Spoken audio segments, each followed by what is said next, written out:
the country to which you are sending them.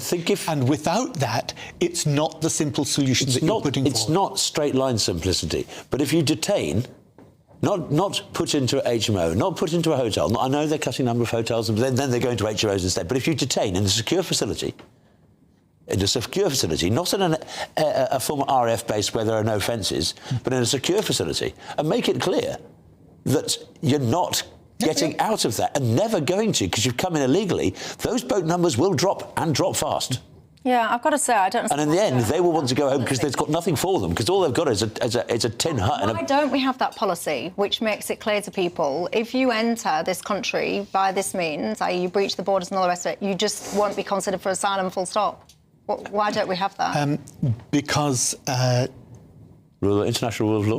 We actually created the international legislation, the Dublin Convention, and otherwise there would be no way anyone could ever claim asylum in the UK. Well, no. Because actually you can't come here by a plane.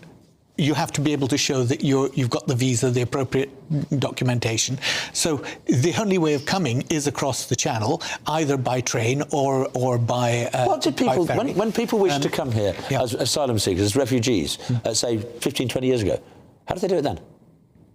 What they did... Yes, they didn't come by boats, did they? They came under lorries. Well, 15, 20 years ago, even the lorry route was very rare. But if people were claiming asylum, in those days you could have international air travel without showing that you had the documentation. That's been very recent. That has been in the past decade, that's come into force. Why? The airlines doing those strictures. I was thinking about this over Christmas, what a life I have.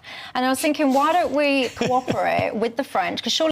In a tense and uncompromising TV exchange, presenter Michelle Dewberry stripped away the government's carefully rehearsed talking points and forced a Labour MP to confront the uncomfortable truth behind Britain's migrant crisis. As the MP leaned on international law and diplomatic complexities, Dewberry cut through the excuses with a blunt argument: deterrence, not discussion, is the missing piece. She challenged why illegal arrivals are housed in hotels and unsecured facilities instead of being detained in genuinely secure centres, making it unmistakably clear that entering the UK illegally guarantees no release, no settlement, and no future here. Dewberry argued that such clarity would cause boat crossings to collapse almost overnight, questioning why Britain refuses to adopt a policy that simply denies asylum to those who breach its borders. She dismissed the idea that chasing smugglers alone will solve the problem and instead pointed to the real solution: stopping arrivals before they reach UK shores through firm cooperation with France and immediate pushbacks.